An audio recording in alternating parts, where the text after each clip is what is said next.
Puji Tuhan, hari ini kita boleh kembali datang untuk menikmati berkat Tuhan melalui ibadah kita walaupun masih secara online. Kami percaya bahwa Tuhan selalu hadir di tengah-tengah kita. Dia akan memberkati kita baik melalui pujian-pujian kita dan juga melalui ibadah kita, bahkan melalui firman Tuhan yang akan disampaikan oleh hamba-Nya. Bersyukur buat waktu dan kesempatan yang Tuhan berikan bagi setiap kita. Apapun keberadaan kita saat ini, kita mau tetap bersyukur bahwa waktu Tuhan adalah selalu yang terbaik dalam kehidupan kita. Amin. Puji Tuhan. Mari kita mau mulai ibadah kita pada hari ini. Sebelumnya mari kita mau berdoa, mengucap syukur buat waktu dan kesempatan yang indah yang Tuhan berikan saat ini. Bapa di dalam surga, kami bersyukur dan berterima kasih Tuhan buat waktu dan kesempatan yang indah ini. Kembali kami boleh datang kepadamu untuk menikmati berkat-Mu, menikmati berkat firman-Mu, bahkan menikmati perjamuan kudus-Mu Tuhan pada hari ini. Dan kami boleh kembali diberikan waktu dan kesempatan Tuhan untuk waktu yang indah ini Tuhan. Biarlah kami mau tetap bersyukur buat apapun yang kami bisa nikmati saat ini Tuhan. Terima kasih Bapa, dan Kau yang memberkati pujian kami, ibadah kami, bahkan penyampaian firman-Mu yang disampaikan oleh hamba-Mu. Begitu juga untuk 21 berkat yang Kau sediakan buat setiap kami semuanya Tuhan, melalui perjamuan kudus yang Kau sediakan bagi setiap kami. Terima kasih Bapa. Di dalam nama Tuhan Yesus kami berdoa dan kami mengucap syukur, dan kami siap memuji dan memuliakan nama-Mu Tuhan. Haleluya. Amin.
Waktu Engkau selalu yang terbaik dalam kehidupan kami Tuhan. Apapun masalah dan pergumulan kami kami percaya Tuhan, pertolongan-Mu tidak akan pernah terlambat bagi setiap kami. Terima kasih Bapa. Di dalam nama Tuhan Yesus, kami bersyukur Tuhan buat kasih-Mu, buat berkat-Mu dalam setiap kehidupan kami. Dalam nama Yesus kami berdoa dan kami mengucap syukur. Amin. Amin. Sekali lagi shalom. Shalom. Puji Tuhan. Hari ini kita boleh kembali diberikan waktu dan kesempatan untuk menikmati berkat Tuhan. Mari kita mau kembali naikkan pujian kita. Kita mau katakan besar dan perkasa Allah kita, besar dan dahsyat Dia.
Dia selalu memberikan nyanyian dan pujian dalam setiap mulut kita. Biar kita mau tetap mengucap syukur. Dan kita mau belajar melupakan apapun yang ada di belakang kita. Baik masalah dan pergumulan kita mau serahkan ke dalam tangan Tuhan.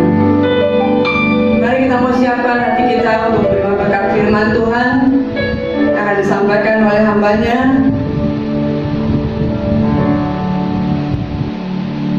Kita meyakini bahwa firman-Nya ya dan amin.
untuk mendengarkan sebagian kecil daripada firman-Mu yang begitu luas itu. Mari berikan hati kami sukacita, berikan hati kami kelapangan, supaya kami bisa menikmati berkat Tuhan melalui firman yang ditaburkan. Dan iman kami semakin dibangkitkan, semakin bertumbuh ke arah kebenaran Yesus Kristus. Berkati kami semua Tuhan, urapi juga hamba-Mu yang akan menyampaikan firman Tuhan, biarlah sesuai dengan kehendak-Mu. Terima kasih Bapa, di dalam nama Yesus kami berdoa dan bersyukur. Percaya kita katakan amin. Salam damai sejahtera Bapak Ibu Saudara. Kita bertemu kembali dalam ibadah minggu kita. Dan hari ini minggu yang pertama kita akan masuk ke dalam perjamuan kudus. Nah, 2 minggu yang lalu kita baru saja memperingati hari turunnya Roh Kudus, begitu ya. Jadi hari ini saya masih ingin berbicara bagaimana peran Roh Kudus di dalam hidup kita orang-orang percaya. Nah, Roh Kudus adalah penolong yang lain, tetapi dari satu jenis, yaitu Allah itu sendiri. Nah, Roh Kudus adalah janji dari Tuhan Yesus kepada murid-muridnya. Di dalam Kisah Para Rasul diceritakan bahwa para rasul menerima kuasa Roh Kudus sehingga mereka berani untuk bersaksi, mereka melakukan banyak mukjizat. Nah, di dalam gereja mula-mula yang didirikan oleh para rasul, peran Roh Kudus ini sangat penting. Nah, Roh Kudus mendiami hati setiap orang percaya kepada Kristus dan membuat hidupnya berubah drastis. Makanya ketika orang itu bertobat, orang itu dijamah oleh Tuhan, kita bisa melihat perubahan hidupnya. Kok udah gak berjudi lagi loh, gitu ya. Oh iya, udah bertobat, Tuhan yang menjamah. Dengan kekuatan sendiri mungkin tidak bisa terlepas. Udah gak narkoba lagi, udah gak selingkuh lagi, udah gak klepto lagi. Dengan kekuatan sendiri kita mungkin sulit untuk melepaskannya. Tapi ketika Roh Kudus bekerja menjamah hati kita, ada perubahan hidup yang drastis. Nah, dikaitkan dengan kekristenan di masa sekarang ini, di masa kekristenan sedang berkembang di seluruh dunia, Roh Kudus masih bekerja sampai sekarang di dalam hati setiap orang percaya. Memang tidak terlihat, tetapi tidak juga dibatasi oleh ruang dan waktu. Roh Kudus selalu bekerja dengan tertib, dengan sopan, menimbulkan ketenangan dan damai sejahtera di dalam hati kita. Jadi kalau pekerjaan atau karyanya itu menimbulkan kecemasan, kebimbangan, ragu, dan kemudian menimbulkan kerusuhan, itu pasti bukan pekerjaan Roh Kudus. Nah, sesuatu yang bermanifestasi atau berwujud menakutkan gitu ya, menimbulkan kerusakan, justru membuat ketidaknyamanan, pasti bukan pekerjaan Roh Kudus. Karena Roh Kudus tidak pernah mempermalukan orang lain. Nah, siapakah Roh Kudus itu? Kita lihat bagian yang pertama. Allah Bapa, Allah Anak, dan Allah Roh Kudus sering kali diartikan sebagai 3 pribadi. Padahal tiap-tiap pribadi ini merupakan satu kesatuan yang tidak bisa dipisahkan. Manusia, saya, Bapak Ibu dan Saudara, tidak akan pernah bisa mengerti sepenuhnya tentang konsep Tritunggal atau Trinitas, karena kita adalah ciptaan. Levelnya kita di bawah dari level Allah pencipta kita. Nah, kita tidak bisa mengerti konsep pemikiran Allah secara sempurna. Mungkin nanti kalau kita udah pulang ke rumah Bapa di surga, nah nanti kita mungkin punya kesempatan, kita bisa tanya begitu ya. Tapi sementara kita menjadi manusia, kita belum bisa mengerti seluruhnya. Sekali lagi karena level yang berbeda. Kita ciptaan dan Allah adalah pencipta kita. Nah, Allah Bapa punya visi. Visinya itu menyelamatkan manusia dari dosa. Karena manusia tidak bisa menyelamatkan dirinya sendiri, sehingga perlu ada Allah membuat rencana keselamatan untuk rescue manusia tersebut. Nah, penyelamatan manusia itu dimulai sejak kapan? Sejak kejatuhan Adam dan Hawa ke dalam dosa. Kemudian Allah Anak ini tugasnya menjalankan, melaksanakan visi dari Allah Bapa. Nah, Allah yang tadinya tidak terlihat, hanya diwakili dari malaikat. Kalau kita baca kisah-kisah perjanjian lama begitu ya, melalui penglihatan, melalui mimpi, melalui semak yang terbakar, melalui angin, melalui guntur, guru, dan seterusnya. Nah, di dalam perjanjian baru, Tuhan Yesus datang untuk menebus manusia dengan darahnya di kayu salib, sehingga pada saat itu orang bisa melihat, manusia bisa melihat bagaimana Tuhan itu hadir, hidup di tengah-tengah mereka.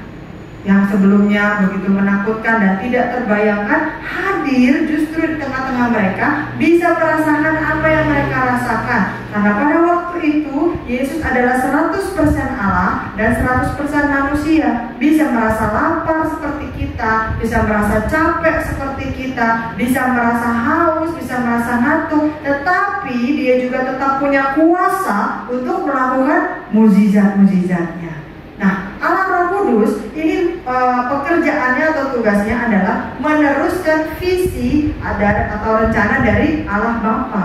Roh Kudus adalah pribadi yang dikirimkan setelah Yesus naik ke surga. Untuk apa? Menghibur kita orang percaya, menolong kita orang percaya yang masih terus ada di dalam dunia ini, tinggal di dalam hati kita, mengajar kita, mengingatkan kita akan firman yang sudah didengar. Waktu kita mau gosipin orang, waktu kita mau ngomongin orang, Roh Kudus bilang, kan nggak boleh ngejelekin orang. Ingat kemarin firman Tuhan bilang apa? Waktu kita mungkin mau ngomelin pakai kebun binatang plus marga satwa, semua taman safari jadi satu, Roh Kudus mengingatkan dalam hati kita, kalau ngomel kira-kira bahasanya jangan kayak gitu. Ingat firman Tuhan yang udah dibaca kemarin apa? Nah, Roh Kudus punya peran penting dalam kehidupan rohani orang-orang percaya seperti saya, Bapak, Ibu, dan Saudara. Kemudian kita lihat yang kedua, peran dari Roh Kudus ini. Ngapain aja sih pekerjaannya? Yang pertama, Roh Kudus ini menginsafkan atau menyadarkan kita. Yohanes 16 ayat yang ke-8. Yohanes 16 ayat yang ke-8. Dan kalau ia datang, ia akan menginsafkan dunia akan dosa, kebenaran, dan penghakiman. Jadi dosa itu memang ada, kebenaran itu ya ada berdasarkan standarnya Allah, back to the Bible, dan penghakiman itu juga memang ada. Jangan bilang nanti orang kalau udah mati ya udah hilang begitu aja. Tidak. Roh Kudus mengajar kita, mengingatkan kita bahwa semuanya itu memang beneran ada loh. Itu bukan buat nakut-nakutin, tetapi fakta memang ada. Roma 8 ayat yang ke-15. Roma 8 ayat yang ke-15. Sebab kamu tidak menerima roh perbudakan yang membuat kamu menjadi takut lagi, tetapi kamu telah menerima roh yang menjadikan kamu anak Allah. Nah, oleh roh itu kita berseru, ya Aba, ya Bapa. Setiap orang punya kesadaran akan Allah, diakui atau tidak.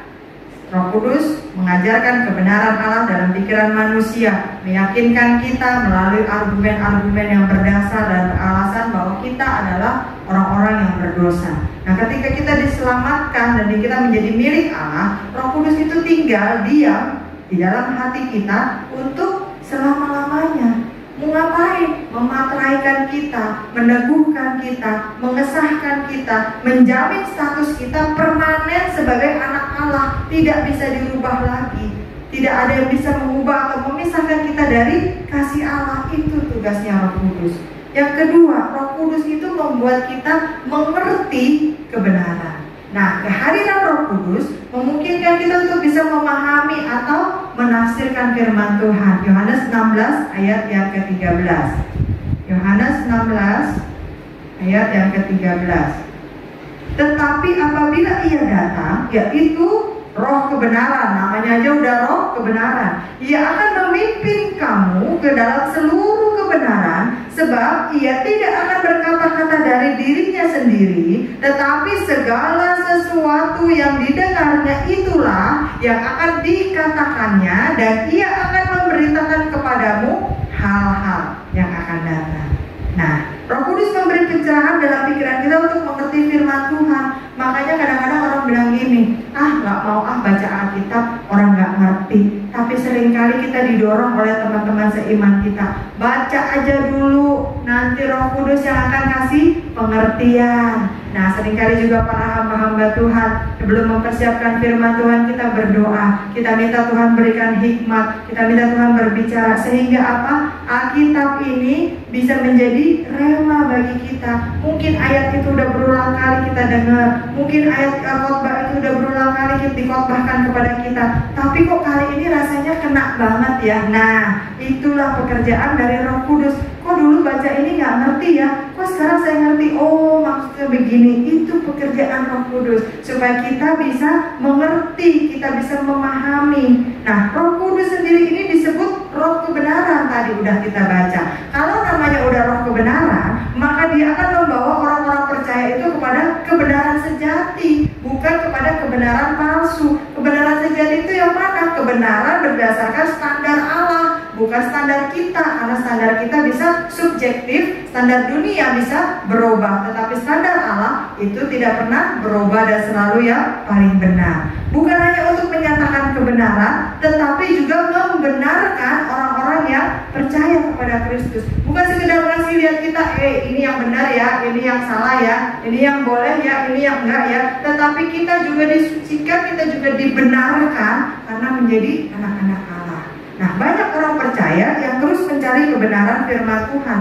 Tanpa Roh Kudus, tidak ada seorang pun yang bisa paham kata-kata yang ada di dalam firman Tuhan. Walaupun sangat cerdas, walaupun jenius, mungkin IQ-nya 1000 begitu ya, udah angkanya outstanding lah 1000 begitu, nggak tahu ada atau enggak gitu ya. Tapi tanpa Roh Kudus, pasti pemahamannya, penafsirannya, pengertiannya akan jauh dari kebenaran, bahkan bisa juga melenceng jauh. Sekuat-kuatnya manusia berusaha dengan dirinya sendiri untuk memahami Allah tanpa bantuan Roh Kudus, maka dia justru malah akan sampai ke satu titik kebingungan, lalu pikirannya menjadi kabur, hatinya jadi ragu-ragu, malah lama-lama dia bisa-bisa tidak lagi percaya Allah itu ada.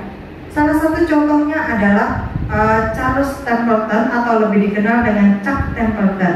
Bapak Ibu masih ingat nama Billy Graham? Kalau disebut Billy Graham, semua orang pasti kenal. Beliau berpulang pada usia 99 tahun begitu ya. Nah, pada waktu itu ternyata bukan hanya Billy Graham yang menjadi pengkhotbah terkenal di masanya, tapi Billy Graham ini punya dua orang rekan, salah satunya bernama Chuck Templeton. Chuck Templeton ini justru lebih dikenal daripada Billy Graham. Dia masuk ke dalam bidang radio, dia masuk ke dalam bidang TV, dan dia justru lebih banyak pelayanannya ketimbang Billy Graham pada waktu itu. Tetapi akhirnya justru kenikmatan dunia membuat Chuck Templeton ini meragukan Tuhan.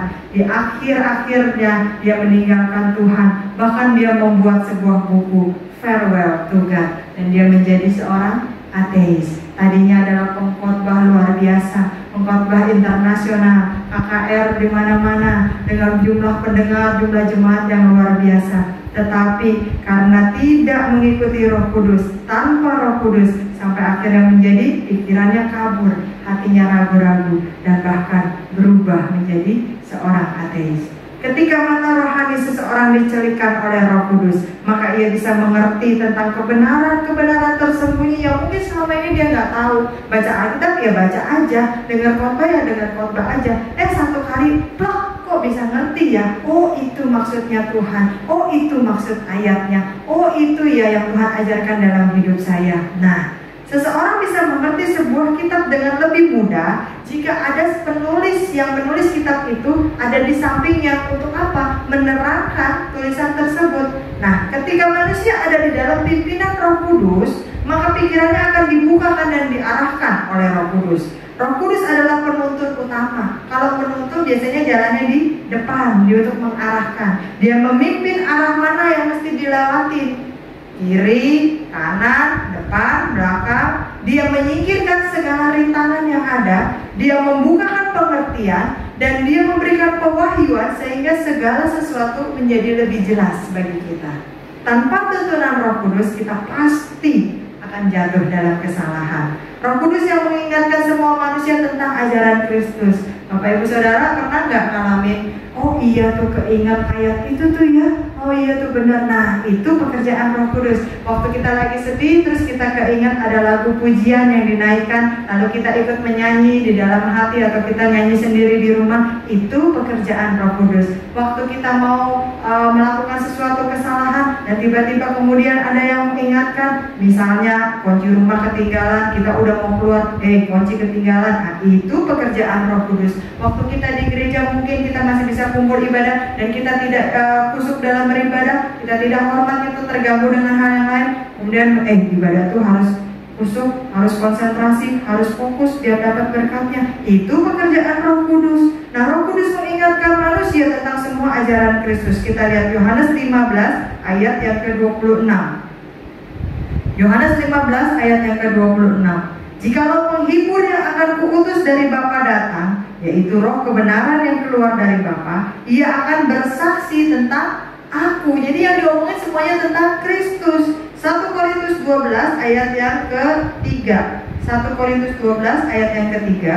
Karena itu aku mau meyakinkan kamu bahwa tidak ada seorang pun yang berkata-kata oleh Roh Allah dapat berkata, terkutuklah Yesus, dan tidak ada seorang pun yang dapat mengaku Yesus adalah Tuhan selain oleh Roh Kudus. Jadi artinya kalau saya, Bapak, Ibu, dan Saudara bisa percaya bahkan menerima Kristus Yesus sebagai Tuhan dan Juru Selamat satu-satunya di dalam hati kita, itu bukan usaha kita sendiri, tetapi itu adalah karya dari Roh Kudus yang mencerahkan pikiran kita, yang melembutkan hati kita, sehingga kita menerima Yesus Kristus sebagai Tuhan dan Juru Selamat satu-satunya di dalam hati kita. Karena ada banyak orang di luar sana yang udah berbusa-busa dikhotbahin, udah bertahun-tahun diinjilin, tapi toh tetap keras hatinya, tetap menolak Kristus di dalam hidupnya. Nah, Roh Kudus meyakinkan kita tentang keilahian Yesus, tentang ketuhanan Yesus, inkarnasi Kristus sebagai Mesias, penderitaan dan kematiannya, kebangkitan dan kenaikannya, yang baru kita peringati juga, permuliaannya di sebelah kanan Allah Bapa, karena dia duduk di sebelah kanan tahta Allah sekarang ini, dan perannya sebagai hakim yang menghakimi segala sesuatu dengan adil. Itu semua yang Roh Kudus ajarkan dan yakinkan di dalam hati kita bahwa Yesus ini benar-benar Tuhan loh, bukan nabi, bukan manusia biasa doang, bukan manusia yang dituhankan, dan selebihnya dia benar-benar Tuhan. Nah, Roh Kudus memuliakan Kristus di dalam segala hal. Kita lihat Yohanes 16 ayat yang ke-14. Yohanes 16 ayat yang ke-14. Ia akan memuliakan aku, sebab ia akan memberitakan kepadamu apa yang diterimanya daripadaku. Itu yang kedua, mengerti tentang kebenaran, mengerti tentang firman Tuhan. Yang ketiga, Roh Kudus memberikan kita kuasa. Untuk apa? Kisah Rasul 1 ayat yang ke-8. Kisah Rasul 1 ayat yang ke-8. Tetapi kamu akan menerima kuasa kalau Roh Kudus turun ke atas kamu, dan kamu akan menjadi saksiku di Yerusalem dan di seluruh Yudea dan Samaria dan sampai ke ujung bumi. Nah, seperti dalam perjanjian lama, Allah memberi kuasa kepada para nabi-nabinya untuk memberitakan firman-Nya, kehendak-Nya, peringatannya, pesannya kepada manusia atau bangsa-bangsa. Nah, seperti itu jugalah kuasa yang Allah berikan melalui Roh Kudus bagi kita orang-orang percaya untuk apa? Bersaksi tentang Kristus. 1 Korintus 2 ayat yang ke-5. 1 Korintus 2 ayat 1 sampai yang ke-5. Demikianlah pula ketika aku datang kepadamu, saudara-saudara, aku tidak datang dengan kata-kata yang indah atau dengan hikmat untuk menyampaikan kesaksian Allah kepada kamu, sebab aku telah memutuskan untuk tidak mengetahui apa-apa di antara kamu selain Yesus Kristus, yaitu Dia yang disalibkan. Aku juga telah datang kepadamu dalam kelemahan dan dengan sangat takut dan gentar. Baik perkataanku maupun pemberitaanku tidak kusampaikan dengan kata-kata hikmat yang meyakinkan, tetapi dengan keyakinan akan kekuatan Roh, supaya iman kamu jangan bergantung pada hikmat manusia, tetapi pada kekuatan Allah. Kita lihat ayat satu lagi, 1 Tesalonika 5. 1 Tesalonika 1 ayat yang ke-5. 1 Tesalonika 1 ayat yang ke-5. Sebab Injil yang kami beritakan bukan disampaikan kepada kamu dengan kata-kata saja, tetapi juga dengan kekuatan oleh Roh dan dengan suatu kepastian yang kokoh. Memang kamu tahu bagaimana kami bekerja di antara kamu oleh karena kamu. Jadi seperti saya bisa berkata-kata seperti ini bukan hanya karena usaha saya mempersiapkan bahan-bahan khotbah, usaha saya dalam berdoa mencari hikmat Tuhan, tetapi lebih daripada itu ada Roh Kudus yang membuat saya bisa berkata-kata. Bapak Ibu Saudara, pernah saya ungkapkan bahwa saya sebenarnya adalah orang yang tidak terlalu suka untuk tampil di depan. Pada masa-masa saya kuliah, saya lebih suka untuk datang lebih pagi, bukan sebagai mahasiswa yang rajin, tapi karena saya pengen dapat tempat yang di pojokan. Kalau datangnya kesiangan, biasanya tuh tempatnya udah ditempatin orang lain begitu ya, dan rasanya tuh kusut banget gitu ya. Apalagi kalau datang makin siang, itu seperti di gereja Bapak Ibu Saudara. Kalau Bapak Ibu Saudara datang terlambat, tempat yang penuh duluan di belakang. Nah, makin telat datangnya, makin ke depan duduknya. Makin ke depan itu makin dekat sama dosen. Bukan karena takut dengan cipratan ludahnya saja waktu dosen keseruan mengajar, tapi juga karena biasanya yang depan itu sering ditunjuk-tunjuk begitu kan. Nah, saya kurang suka untuk berbicara di depan umum, menonjolkan diri dan selebihnya. Tetapi ketika Tuhan meneguhkan saya menjadi pelayan Tuhan dengan berbagai rangkaian peristiwa, dan kalau orang boleh katakan long story deh kalau diceritain begitu ya. Nah, Roh Kuduslah yang membuat saya bisa berdiri seperti ini. Terutama ketika waktu saya lahir, ternyata saya lahir cacat Bapak Ibu Saudara. Saya baru ketahui setelah saya agak besar, orang tua saya yang menceritakan. Jadi saya lahir dengan langit-langit, mulut yang tidak rata atau terbelah gitu ya, seperti sumbing tapi di langit-langit, sehingga ketika saya berkata-kata itu kata-kata saya tidak jelas. Dan waktu saya masih kecil, saya sudah dioperasi, saya tidak ingat tentang peristiwa tersebut. Saya bisa tahu ketika papa dan mama saya menceritakannya waktu saya sudah lebih besar begitu ya.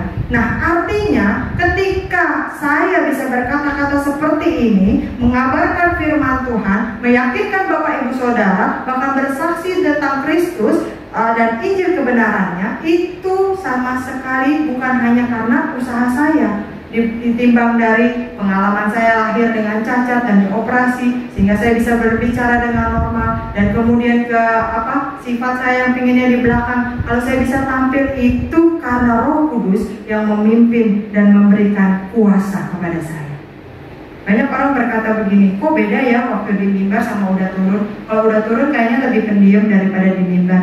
Ya betul, karena ketika di mimbar aku di situ berkuasa. Saya punya tugas menyampaikan kebenaran bagi diri saya sendiri yang mempersiapkannya, dan juga bagi Bapak Ibu Saudara yang mendengarkannya dan menyambut dengan hati sukacita.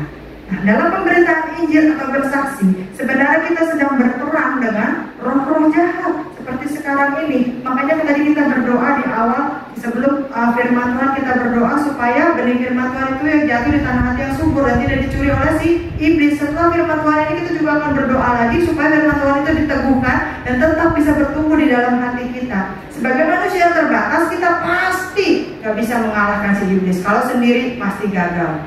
Gak mungkin kita bisa mengalahkan si iblis. Makanya perlu adanya pribadi yang bekerja dengan kita, yang mampu dan punya kuasa untuk mematahkan roh jahat. Siapa itu? Roh Kudus. Tidak ada orang yang bisa berkhotbah atau bersaksi dengan benar jika tanpa bantuan dengan Roh Kudus. Walaupun dia pintar bicara, walaupun dia pandai berkata-kata, tetapi semuanya akan kosong tanpa Roh Kudus yang ada di dalam hidupnya. Ada orang-orang yang mungkin bisa berpidato dengan baik, beda pidato dengan khotbah. Kalau khotbah itu sangat perlu kuasa Roh Kudus yang ikut campur di dalamnya. Kalau berpidato mungkin hanya perlu skill dalam berkata-kata. Jadi yang ketiga, Roh Kudus yang memberikan kuasa.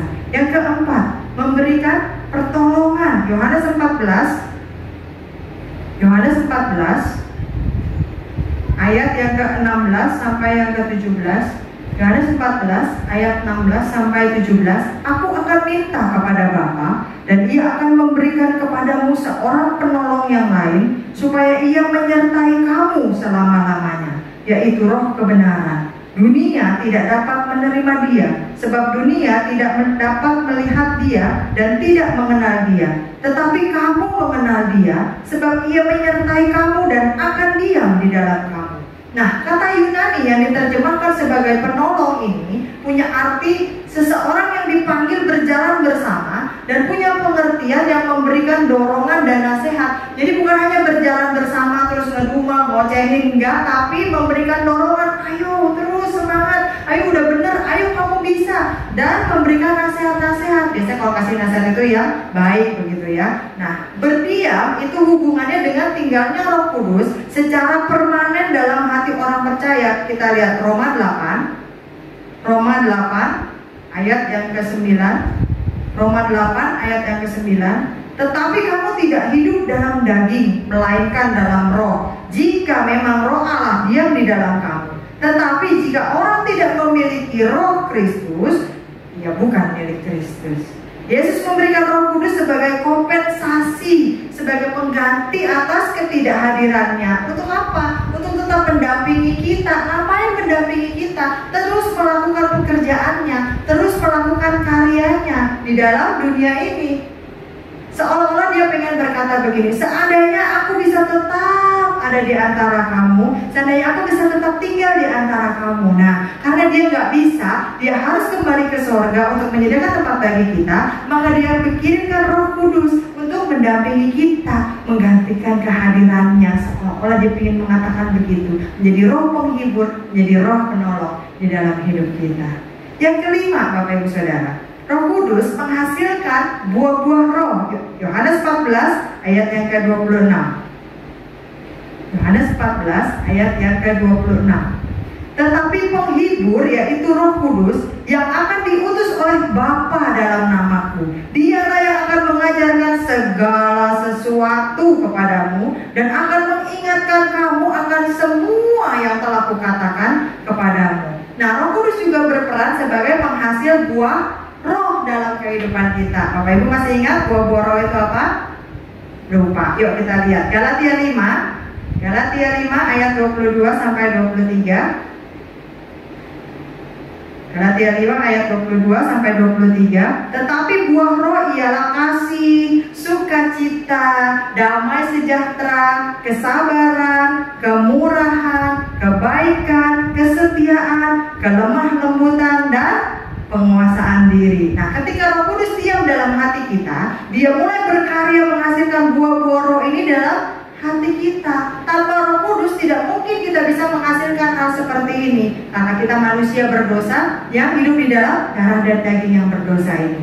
Justru kita bisa mengasihi orang lain ketika Roh Kudus tinggal dalam hati kita. Justru kita bisa mengampuni orang lain, kita bisa sabar terhadap orang lain, kita bisa punya hati yang murah hati dan mau berbagi dengan orang lain ketika Roh Kudus tinggal di dalam hati kita. Makanya seringkali mungkin ada orang yang bilang gini, ih, kok sekarang dia kelihatannya beda ya. Dulu suka ngomongin orang, sekarang ngomonginnya tentang Kristus. Dulu kok orangnya gak sabaran ya, senggol bacok motkon dikit-dikit, apa lu gitu kan. Kok sekarang sabar banget ya, kakinya keinjek aja, permisi ya, udah sampai bengkak, kakinya keinjek, udah sampai bengkak, maaf loh, saya mau minta tolong kakinya diangkat karena kaki saya keinjek kaki kamu gitu ya. Kayaknya kok sabar banget begitu ya, kalau ketemu orang shalom gitu. Terus kok orangnya sekarang suka berbagi ya, kalau dulu kikir loket kedekupin kopet, sekarang kok apa-apa dia mau sharing, dia mau berbagi gitu ya. Nah, orangnya suka cita loh sekarang, bukan karena ketawa-ketawa dulu, itu mah beda sama orang gila gitu ya. Tapi kok kayaknya ngelihat dia tuh ada sesuatu yang terpancar. Nah, itu semua karena apa? Roh Kudus yang ada di dalam hatinya menghasilkan buah-buah roh, bukan karena dia sendiri yang bisa, tetapi Roh Kudus yang berkarya melalui hidupnya.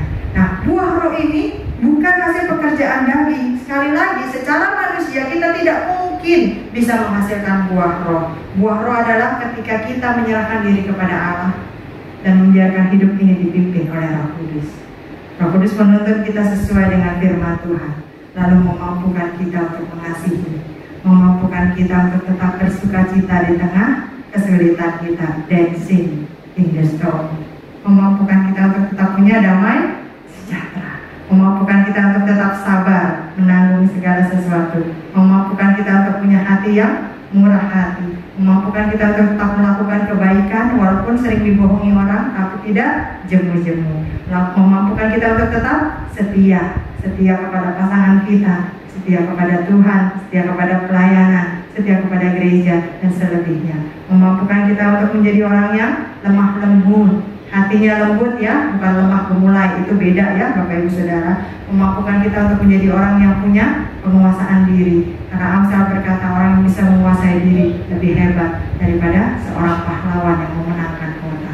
Nah Bapak Ibu Saudara, Roh Kudus adalah pribadi Allah yang berdiam di dalam hati orang-orang percaya. Roh Kudus mencari dan menyelamatkan yang hilang. Dia mengingkapkan apa yang tersembunyi dari rencana Allah, memberitahukannya kepada kita. Roh Kudus memberikan otoritas dan kuasa wibawa dalam setiap tindakan kita orang-orang percaya untuk mengabarkan Injil. Roh Kudus memberikan penyertaan yang permanen. Dia tidak akan pernah meninggalkan kita. Dia akan selalu menolong dan memimpin setiap langkah kita. Dan Roh Kudus menghasilkan buah-buah roh yang membuat kita orang-orang percaya bisa melakukannya dalam hidup kita dan menjadi berkat bagi orang-orang lain. Grafik kehidupan rohani orang percaya akan terus meningkat. Mungkin ada turun sedikit tapi akan naik lebih tinggi lagi. Turun sedikit tapi akan naik lebih tinggi lagi. Semakin kita merasakan ketergantungan dengan Tuhan, kita merasakan tidak mampu berjalan sendiri, maka Roh Kudus akan berkarya semakin dahsyat di dalam hidup kita. Roh Kudus akan semakin aktif di dalam hidup kita. Ketika kita mengangkat tangan, Tuhan pasti akan turun tangan, dan Roh Kudus akan bekerja di dalam hidup kita. Allah beserta dengan kita. Mari kita berdoa. Bapa di dalam surga, terima kasih hari ini kami sekali lagi belajar tentang Roh Kudus. Apa yang Roh Kudus lakukan di dalam hati kami, apa yang Roh Kudus lakukan di dalam hidup kami. Kami bersyukur Tuhan, ada Roh Kudus yang dikirimkan di dalam hidup kami, menjadi roh kebenaran, menjadi roh penolong, menjadi roh penghibur, sehingga kami tidak yatim piatu, sehingga kami tidak sendirian menjalani iman kekristenan kami selama kami masih hidup di dalam dunia ini. Bapa di dalam surga, biarlah kami bisa terus belajar menghidupi setiap firman yang kami dengar, menjalani setiap rencana Allah di dalam hidup kami, menjalani semuanya dengan kuat kuasa daripada Allah saja. Ya Roh Kudus, kami tahu melakukan firman Tuhan tidak semudah mendengarkannya. Mari ajari kami terus, dampingi kami terus, supaya kami dimampukan untuk menjadi pelaku-pelaku firman yang baik, dan bukan hanya sekedar pendengar saja. Dalam nama Yesus kami berdoa dan bersyukur. Yang percaya bersama-sama kita katakan amin. Saya kembalikan. Puji Tuhan, kalau kita sudah diberkati oleh kebenaran firman Tuhan, kita juga sebentar akan kembali diberkati melalui perjamuan kudus. Biarlah kita mau siapkan hati kita, keberadaan kita saat ini. Biar 21 berkat yang Tuhan sediakan bagi setiap kita, kita bisa menerimanya dengan kekuatan dan kemenangan yang dari Tuhan. Amin. Saya diserahkan Ibu Gembala. Mari sebelumnya kita mau menaikkan pujian kembali. Kali ini Tuhan, ku mau iring Tuhan.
Kami bersyukur dan berterima kasih kalau di minggu pertama ini kami masih diberi kesempatan untuk makan, minum, sehidangan bersama dengan Tuhan. Itu adalah suatu kesempatan yang terbaik sekali Tuhan. Biarlah Kau persiapkan hati, pikiran, dan perasaan kami untuk kami boleh makan minum sehidangan bersama dengan Engkau. Karena kami percaya tubuh dan darah-Mu yang menyatu dengan kami tidak akan sia-sia Tuhan, tapi akan mendatangkan berkat yang luar biasa. Sehingga pagi ini kami yang datang dengan berbagai penyakit, Tuhan sembuhkan di dalam nama Yesus.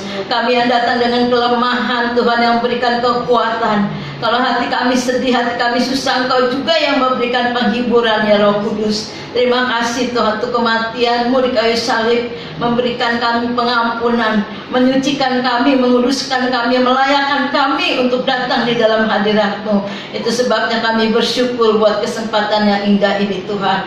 Mari Roh Kudus, Kau jamah kami, Kau urapi kami, kuduskan kami, supaya kami boleh layak di hadapan-Mu, menerima tubuh dan darah-Mu dengan percaya dan iman yang ada pada kami. Terima kasih Bapa. Di dalam nama Tuhan Yesus kami sudah berdoa dan bersyukur. Haleluya. Amin.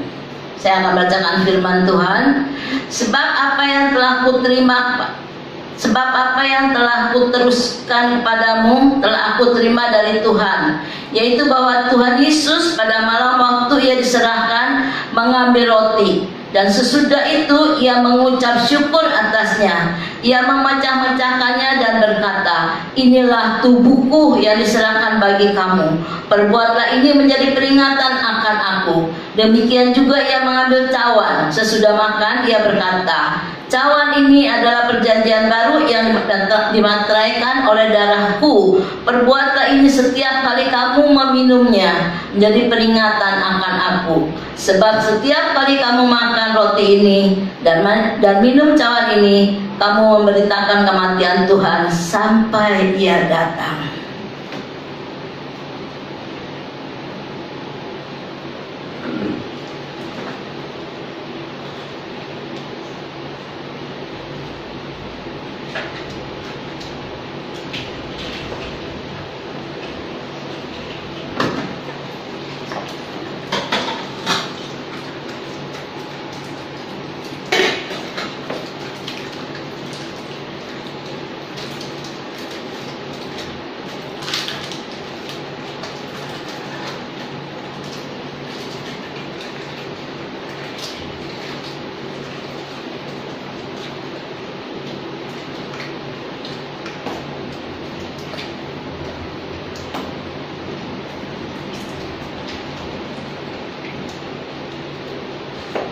Kita angkat tubuh Kristus lebih tinggi dari kepala kita.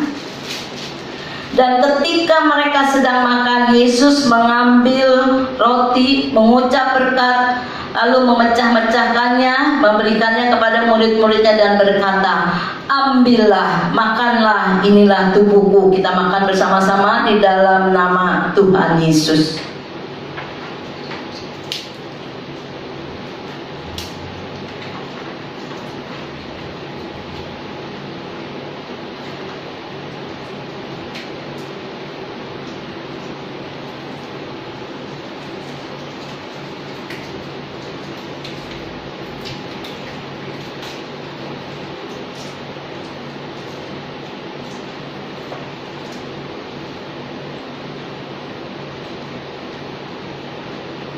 Kita angkat darah Kristus lebih tinggi dari kepala kita. Sesudah itu Ia mengambil cawan, mengucap syukur, lalu memberikannya kepada mereka dan berkata, minumlah kamu semua dari cawan ini, sebab inilah darahku, darah perjanjian yang ditumpahkan bagi banyak orang untuk pengampunan dosa. Kita minum bersama-sama di dalam nama Tuhan Yesus. Naikkan syukurmu kepada Tuhan.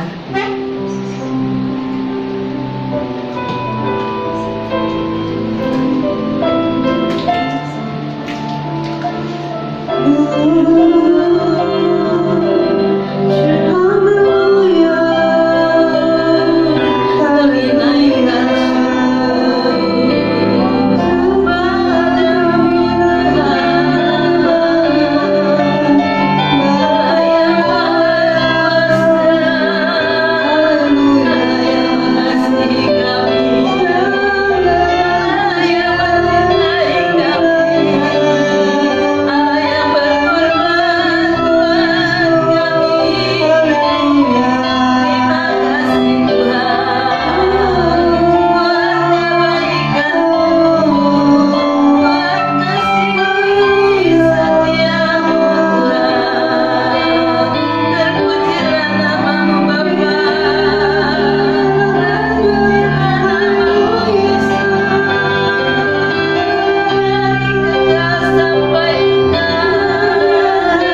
buat kesempatan yang Tuhan berikan.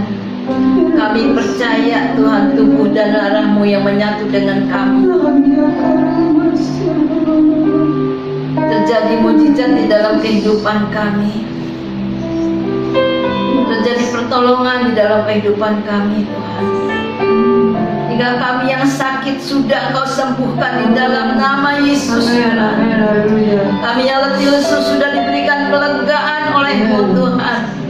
Terima kasih Bapa. Terima kasih kami yang berbeban berat juga sudah Engkau tolong, Engkau ringankan Tuhan. Di dalam pergumulan kami juga Engkau berikan kami kemenangan demi kemenangan Tuhan.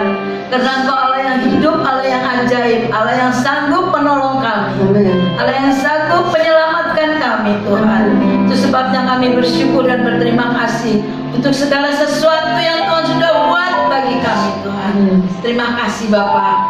Kembali ini mengingatkan kepada kami akan kematian-Mu 2000 tahun yang lalu di kayu salib Tuhan. Terima kasih Bapa, terima kasih untuk kami dapat mengenang kembali kematian-Mu, yang mengingatkan kepada kami akan kasih-Mu, akan pengorbanan-Mu Tuhan, akan cinta-Mu akan kami semua Tuhan. Terima kasih Bapa. Dengan apa akan kami balas semuanya ini? Selain kami menyembah, memuji, memuliakan-Mu Tuhan, selain kami meninggikan Engkau Tuhan. Itu sebabnya ajari kami Tuhan untuk menuruti firman-Mu, firman yang selalu Engkau tabur Tuhan, biar masuk di dalam hati kami. Ajari itu kami melakukannya Tuhan. Ajar untuk kami praktikkan firman-Mu di dalam kehidupan kami. Karena kami percaya firman yang sudah ditabur tidak akan kembali dengan hampa, tidak akan kembali dengan sia-sia Tuhan, tetapi pasti menjadi berkat bagi setiap orang yang mendengarnya dan mau melakukannya. Terima kasih Tuhan untuk hamba-Mu yang sudah menyampaikan firman-Mu. Biarlah Engkau urapi dia, Engkau kuduskan dia, Engkau singkapkan firman-Mu Tuhan atasnya Tuhan, sehingga dimanapun Kau utus dia, hamba-Mu boleh menjadi berkat Tuhan. Terima kasih ya Bapa. Terpujilah nama-Mu Tuhan dari kekal sampai kekal. Hanya di dalam nama Tuhan Yesus kami sudah berdoa bersyukur. Haleluya. Amin.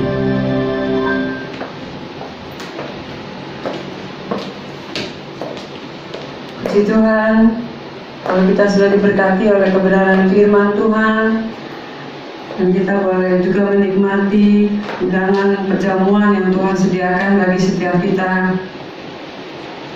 Biarlah kita mau tetap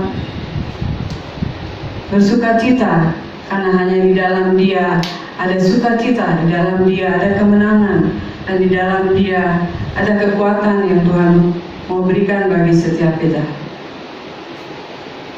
Puji Tuhan, bagi Bapak Ibu Saudara yang memberikan persembahan, bisa memberikannya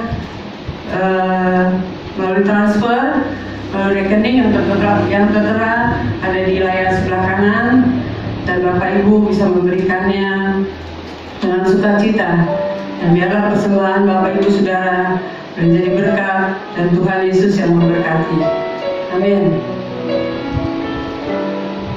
Sebelum kita mendengarkan doa syafaat dan mengakhiri ibadah kita, mari kita kembali menaikkan pujian doa Yabes.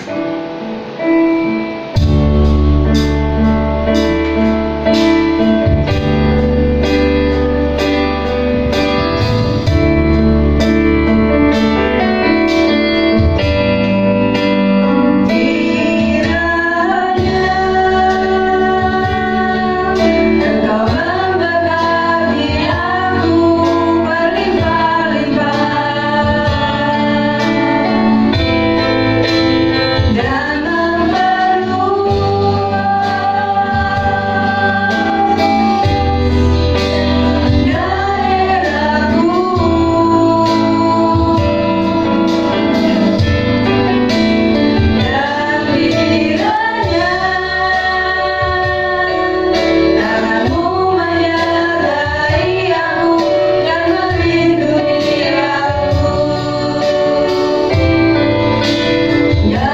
menimpa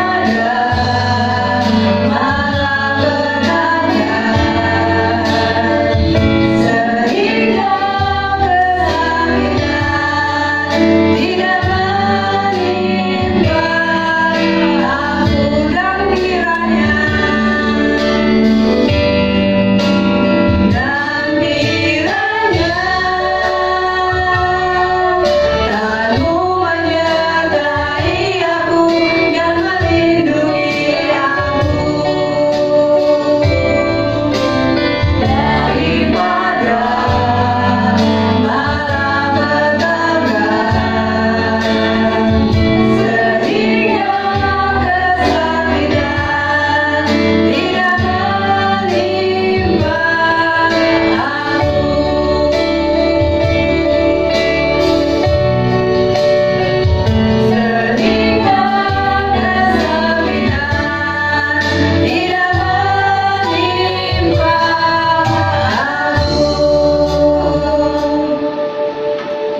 Bapa di dalam kerajaan surga, terima kasih Tuhan buat kehadiran-Mu, buat lawatan-Mu Tuhan untuk ibadah kami hari ini Tuhan. Engkau sudah pimpin dari awal pertengahan hingga penghujung ibadah ini Tuhan. Kami bersyukur untuk lawatan-Mu, buat jamahan-Mu, bahkan buat firman-Mu yang telah disampaikan. Biarlah Tuhan, jadikan kami menjadi pelaku-pelaku firman-Mu, bukan hanya pendengar, tetapi kami mau melakukannya Tuhan. Dan Allah Roh Kudus akan memampukannya untuk kami dapat melakukan kebenaran firman-Mu. Berkati hamba-Mu yang telah menyampaikan kebenaran firman-Mu, pakai dia dengan luar biasa, dimanapun Tuhan tempatkan, dimana Injil-Mu, firman-Mu diberitakan, nama-Mu ditinggikan, dan banyak jiwa dimenangkan bagi kerajaan. Terima kasih Bapak. Berkati juga Ibu Gembala Tuhan yang begitu setia mengayomi kami. Bahkan Tuhan hari ini kami juga sudah diberkati dengan perjamuan kudus. Dalam Tuhan Kau juga berkati Ibu Gembala, biar berikan kekuatan kesehatan yang daripada-Mu. Kami yakin dan percaya ada rencana-Mu yang indah untuk Ibu Gembala. Kau mau pakai dia terus sampai Kau datang pada kalian berdua. Berkati keluarga besarnya. Terima kasih Tuhan, Engkau sudah layakkan kami untuk memuji menyembah-Mu, bahkan sehidangan dengan Engkau. Biarlah setiap perjamuan ini bukan hanya seremonial Tuhan, tetapi kami mau terus ingat akan cinta kasih-Mu, pengorbanan-Mu dalam kehidupan kami. Terima kasih Yesus, Engkau sudah melayakkan kami, bahkan Engkau juga sudah hadir, bahkan Engkau juga sudah mati buat kami Tuhan. Engkau hidup, Engkau mati, Engkau bangkit, bahkan Engkau naik ke surga, semuanya itu untuk kami. Terima kasih Tuhan, tidak ada Allah yang seperti Engkau. Terima kasih Yesus. Terima kasih juga buat anak-anak-Mu yang melayani pada hari ini Tuhan. Kami yakin dan percaya mereka tidak akan kehilangan upahnya. Tuhan yang memberkatinya dengan berkat yang khusus yang daripada-Mu. Terima kasih juga untuk jemaat-Mu dimanapun mereka berada Tuhan, baik di rumah-rumah maupun dimanapun mereka mengikuti ibadah ini Bapak. Kami terlalu yakin dan percaya Engkau juga hadir, Engkau yang melawat penjamah mereka, yang sakit disembuhkan dalam nama Yesus, yang susah hati dihiburkan, yang mengalami masalah diberikan jalan keluar, yang kekurangan dicukupkan, bahkan yang terikat dilepaskan di dalam nama Yesus Kristus. Terima kasih Yesus, terpujilah nama, penjagaan, peliharaan, perlindungan-Mu sempurna atas setiap kami. Terima kasih juga Tuhan untuk bangsa dan negara kami, untuk Bapak Presiden Jokowi dan wakilnya Bapak Maruf Amin. Tuhan Kau berkati, kami yakin dan percaya ada rencana-Mu yang indah untuk Indonesia Bapak. Berkati para pemimpin-pemimpin kami Tuhan, ampuni segala dosa salah pelanggaran mereka. Berkati juga Tuhan, berikan roh yang takut akan Tuhan.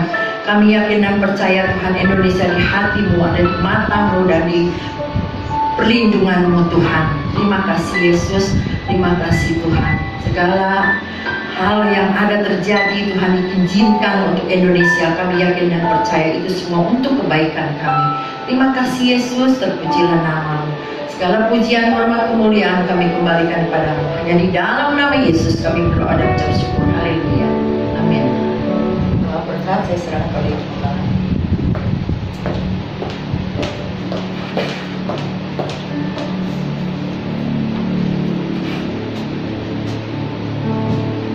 Kekasih-kekasih Kristus yang diberkati Tuhan, pulanglah dan terimalah berkat Tuhan. Turunlah kiranya atas saudara-saudara semua kasih karunia dan damai sejahtera dari Allah Bapa, pengampunan dan kasih sayang dari Tuhan Yesus Kristus, penghiburan, penyertaan, bahkan pimpinan dan kuasa Roh Kudus memimpin kita sekalian, mulai saat ini sampai Maranatha, Tuhan Yesus datang yang kedua kali. Di dalam nama Tuhan Yesus kami sudah berdoa dan bersyukur. Haleluya. Katakan sama-sama, amin.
Yesus memberkati.